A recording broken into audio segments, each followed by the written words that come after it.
selamat datang di video kami yang akan membahas mengenai kekurangan iodium pada masyarakat.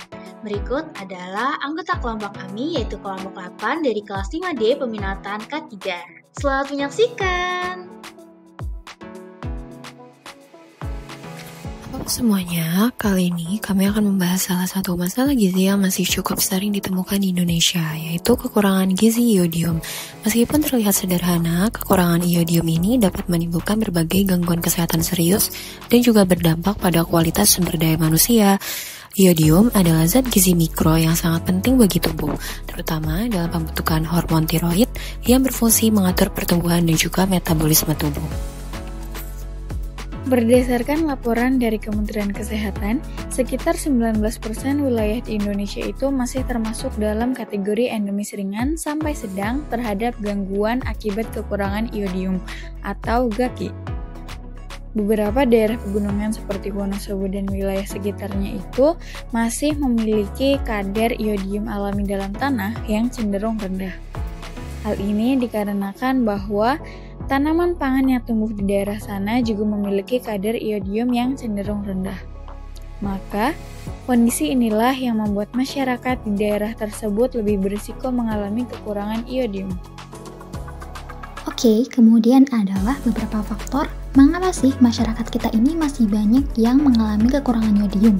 Hal tersebut itu dapat terjadi karena yang pertama, rendahnya kadar iodium dalam tanah di daerah pegunungan. Kemudian yang kedua, adanya kebiasaan masyarakat yang tidak menggunakan garam beriodium. Kemudian yang ketiga adalah kurangnya pengetahuan tentang pentingnya iodium bagi tubuh.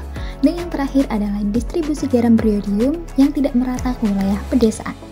Kondisi ini menyebabkan masyarakat sulit mendapatkan asupan iodium yang cukup, terutama jika pola makan sehari-harinya tidak mengandung sumber iodium alami.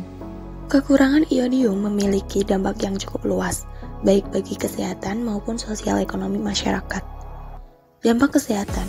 Yang pertama, pembesaran kelenjar tiroid atau gondok. Yang kedua, gangguan perkembangan otak dan penurunan kecerdasan. Yang ketiga, risiko bayi lahir cacat atau mengalami kretinisme, yaitu cacat mental permanen. Dampak sosial dan ekonomi. Yang pertama, produktivitas kerja menurun karena gangguan metabolisme tubuh. Yang kedua, biaya pengobatan meningkat karena penyakit akibat kekurangan iodium. Yang ketiga, terhambatnya pembangunan manusia akibat rendahnya kualitas sumber daya manusia. Upaya pencegahan dan penanggulangan kekurangan iodium dapat dilakukan melalui beberapa hal. Yang pertama, yakni mengkonsumsi garam beriodium secara rutin.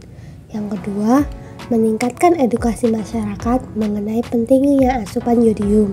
Yang ketiga, memperkuat pengawasan distribusi garam beriodium oleh pemerintah agar tersedia secara merata, khususnya pada daerah rawan GAKI. Yang keempat, melaksanakan screening kesehatan pada daerah rawan untuk mendeteksi dan menanggulangi gangguan akibat kekurangan iodium. Kekurangan iodium dapat menyebabkan gangguan tiroid, penurunan kecerdasan, serta gangguan tumbuh kembang pada anak, sehingga langkah-langkah tersebut penting untuk memastikan asupan iodium yang cukup serta merata. Kekurangan iodium merupakan masalah gizi yang bisa dicegah dengan langkah sederhana namun konsisten. Dengan memastikan seluruh masyarakat mengonsumsi garam beriodium dan memperhatikan pola makan bergizi seimbang, kita dapat mencegah dampak jangka panjang terhadap kesehatan dan kualitas generasi penerus bangsa.